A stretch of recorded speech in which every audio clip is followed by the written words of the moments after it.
विधायक दल की बैठक हुई, भाजपा विधायकों ने मंथन किया, उस पर अपना कंसर्न भी शो किया। क्या सरकार ने, क्या विधायक दल ने क्या रणनीति तैयार की और क्या आगे के लिए क्या सजेशन दिए सर? ये जो कोरोना वायरस का दूसरा दौर है ये काफ़ी तेज़ी से बढ़ रहा है। हिमाचल प्रदेश में लोग बाहर के प्रदेशों से आते जाते हैं, बहुत सारे लोग जो हैं काम भी करते हैं पंजाब में और हिमाचल में रहते हैं वो,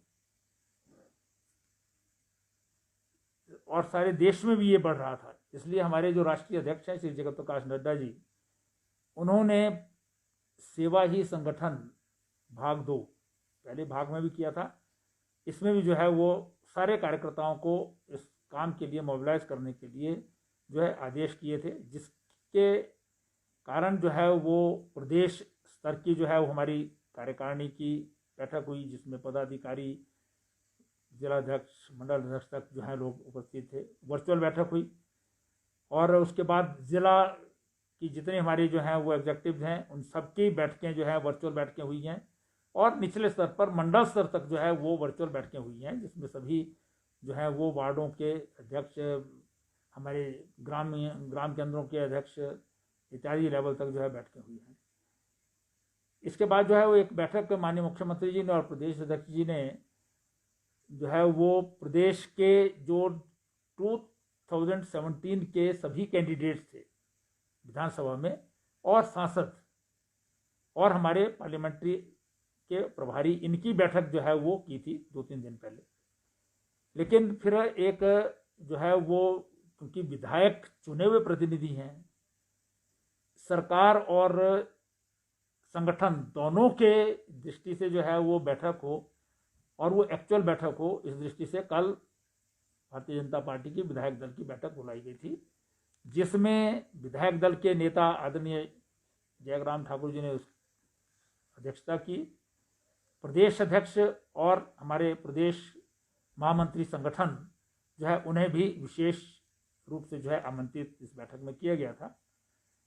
मुख्य रूप से कोविड-19 की जो वर्तमान स्थिति है उसके बारे में जो है वो माननीय मुख्यमंत्री जी ने प्रदेश सरकार द्वारा जो निर्णय लिए गए हैं, जो प्रबंध किए गए हैं, उन सब के बारे में जो है अवगत कराया।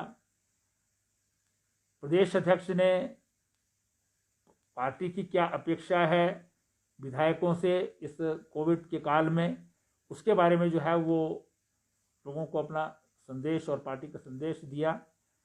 व्यापक चर्चा हुई इसमें। कोविड-19 की जो रिस्ट्रिक्शंस लगाई हैं अभी जो है वो बहुत हार्ड जो है वो डिसीजंस लिए गए हैं बहुत सारी चीज़ों में। सोशल गैदरिंग जो कभी भी 50 से कम नहीं हुई थी, इस बार जो है वो सीधा जो है वो 20 के ऊपर जो है उसे ला दिया गया है। सभी एसडीएम्स को और डीसीज को और साथ ही पीआरआई जो हमारी पंचायती राज संस्थाएं हैं और नगर निकाय की संस्थाएं, उनके जो काउंसलर तक हैं, उन सबको भी ये निर्देश दिए गए हैं कि इसका जो है वो कड़ाई से पालन करवाएं। अगर कहीं नहीं पढ़ते हैं तो आप भी एफआईआर दर्ज करा सकते हैं। तो इसके अलावा स्कूल, कॉलेजेस इत्यादि जो हैं बंद रहेंगे अगले 10 मई तक, फिलहाल आदेश किए हैं। इसके अतिरिक्त कुछ जिलों में नाइट कर्फ्यू लगाया गया है और अगर आवश्यकता पड़ी तो बाकी जिलों में हो सकता है। और एक और जो है वो हम सोच रहे हैं कि 5 डे वीक है, जो बिजनेस के लिए भी है और आपके जो है वो ऑफिस के लिए भी हैं। कर्मचारी जो है वो वर्क फ्रॉम होम करेंगे। एसेंशियल कमोडिटीज की दुकानों को छोड़ करके बाकी दुकानें जो हैं, बिजनेस एस्टेब्लिशमेंट्स बंद रहेंगे, बड़े बड़े मॉल वगैरह इत्यादि हैं वो सब बंद रहेंगे। इसमें एक और सुझाव वहाँ आया है कि हम इसको 2 दिन के बजाय तीसरा दिन भी कर सकते हैं, जिसमें व्यापार मंडल, वॉलंटरी ऑर्गेनाइजेशंस जो लोकल हैं वो स्वयं कुछ तय करें कि भाई चैन अगर तोड़नी है तो हम 2 दिन के साथ जो है तीसरा दिन भी करें। वो कोरोना कर्फ्यू, जैसे हमने जनता कर्फ्यू जो है वो माननीय प्रधानमंत्री जी ने पहले दिन लगाया था जब शुरुआत हुई थी, उसी प्रकार से जो है जनता स्वयमेव जो है वो एक किस्म से लगाया, जिसे कोरोना कर्फ्यू का जो है वो नाम दिया गया है। तो उससे जो है वो शायद मोटिवेशन भी ज़्यादा होगी, पब्लिक पार्टिसिपेशन भी उसमें ज़्यादा होगी और जागरूकता भी ज़्यादा होगी। तो इस पर भी जो है वो विचार भविष्य के लिए किया जा सकता है। शॉर्ट ऑफ लॉकडाउन जो भी संभव है वो सब लगा दिए हैं, और इसमें एक सुझाव ये भी आया है कि धारा 144 लगा दी जाए, जो ज़्यादा इफेक्टिव हो सकती है, क्योंकि उसमें सीधा सीधा जो है वो कानून होगा कि वो 5 आदमियों से ज़्यादा जो है कोई इकट्ठा ना हो। तो शहरों में ये इम्प्लीमेंट हो सकता है, गाँव में कई बार जो है शायद संभव ना हो, लेकिन एक माहौल जो है वो बनेगा इससे। तो ये सारे सुझाव आए हैं जिस पर माननीय मुख्यमंत्री जी अपने जो है वो अधिकारियों के साथ लेंगे। इसके अतिरिक्त वैक्सीनेशन के बारे में जो है वैक्सीनेशन जो है वो अधिक से अधिक हो। जो 45 साल से ऊपर की आयु के लोग हैं जो वैक्सीनेशन अभी तक कर रहे हैं, वो मैक्सिमम वैक्सीनेशन सेंटर्स पर पहुँचें, और उसमें हमारे जो कार्यकर्ता हैं भारतीय जनता पार्टी के, युवा मोर्चा के, महिला मोर्चा के, वो इसमें जो है बड़ी संख्या में काम करें, अपने जो है वो लोगों को मोटिवेट करें। जो कहा गया है कि जो होम आइसोलेशन में हैं उनसे वो बात करें, उनको सरकार की तरफ से न्यूट्रिशन किट जो है एक दी जाएगी, उसे प्रॉपर्ली डिस्ट्रीब्यूट करवाएं, और अपनी ओर से भी पार्टी की ओर से जहां पर आवश्यकता है, किसी को अगर अनाज की आवश्यकता है तो वहाँ अनाज को पहुंचाएं, किसी को कोई बाजार से कुछ लाना है उसके लाने का प्रबंध करें, कहीं किसी को औषधियाँ चाहिए तो वो दुकान दें। हमारे कार्यकर्ता अभी भी कर रहे हैं कई स्थानों पर, लेकिन ये विधायकों को जो है पर्टिकुलरली सबको कहा गया है कि अपने अपनी कंस्टिट्यूंसी में जो है वो सब लोग जो है इस दृष्टि से जो है एक्टिवली ये करें, ये संगठन की ओर से जो है वो कहा गया है। तो इन सब चीज़ों पर जो है करें। महिला मोर्चा को जो है वो कपड़ा लेकर के जो है वो दें। विधायक लोग जो हमारे मंत्री हैं, विधायक हैं, सब लोग, महिला मोर्चा जो है वो मास्क बनाने का काम करेगा। हालांकि अब मास्क बहुत जो है वो ऐसा नहीं रह गया जैसे पिछले साल तक लोगों के पास थे नहीं, इसलिए मास्क बनाने का काम हो गया, लेकिन फिर भी बहुत सारे लोगों को आवश्यकता रहती है जो नहीं खरीद सकते हैं, तो चाहे वो खरीद करके दें या मास्क बना करके दें, महिला मोर्चा उस काम में लगे। और हमारे जो युवा मोर्चा के लोग हैं वो वैक्सीनेशन के लिए लोगों को लेकर के आएँ, बुजुर्गों को लेकर के आएँ, उनकी वैक्सीनेशन कराएं, उनको प्रॉपरली घर में छोड़ें। फिर सरकार के तौर से जो है वो हॉस्पिटल्स में बेड कैपेसिटी बढ़ाई जाए,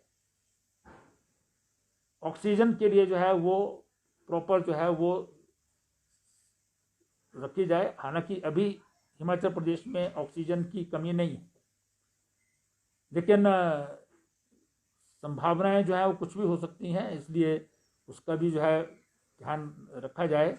लेकिन हॉस्पिटल्स में जो है वो बेड्स बढ़ाए जाएं, कोशिश की जाए कि अधिक से अधिक लोग होम आइसोलेशन में रहें जिनको कम माइल्ड सिम्टम्स हैं, लेकिन जो सीवियर केसेस हैं उनको जो है वो हॉस्पिटल में, वहाँ पर भी जो है वो उनकी किस प्रकार जो है वो कोई देख रेख करें, ताकि जो है वो कोई साइकोलॉजिकल जो है इफेक्ट ना हो। तो इस दृष्टि से ये सारी चर्चा जो है उसमें हुई है। विशेष रूप से पार्टी ने एमएलएस जो है वो इस सेवा के काम में इन्वॉल्व हों एक्टिवली, उसके लिए जो है वो निर्देश दिए गए। कुछ जानकारी भी मिली है कि इलेक्शंस जो इलेक्शंस होने हैं उनको टालने को लेकर भी कोई प्रस्ताव तैयार हुआ है या कोई डिस्कशन हुई है? क्या डिस्कशन? नहीं, देखिए, कोई इलेक्शन को टालने के लिए जो है वो कोई डिस्कशन नहीं हुई है, लेकिन ये चर्चा ज़रूर हुई है कि इलेक्शन की भी तैयारी रखें हम, लेकिन वो अभी जो है वो उसके लिए फ़िलहाल ऐसी स्थिति नहीं है कि आप इलेक्शन रिलेटेड काम शुरू करें, इसलिए क्योंकि कोविड जो है वो प्रायोरिटी है। हाँ, इस स्थिति में इलेक्शन कमीशन जो है वो विचार कर सकता है, क्योंकि आजकल बहुत सारी कोर्ट्स की भी जो कमेंट्स आ रहे हैं, या आम जनता में भी जो है वो भावना है कि भी इलेक्शन जो है वो पोस्टपोन हो सकते हैं, लेकिन ये क्योंकि कॉन्स्टिट्यूशनल मैटर है, क्या ये पोस्टपोन हो सकते हैं, नहीं हो सकते हैं, ये इलेक्शन कमीशन ऑफ इंडिया को देखना है। प्रदेश सरकार की ओर से या विधायक दल में इसकी चर्चा सिर्फ इसलिए इतनी हुई है कि इसकी हमको तैयारी करनी है, लेकिन अभी प्रायोरिटी कोविड है, उसके बाद इस पर जो है वो एक्टिव होंगे। सर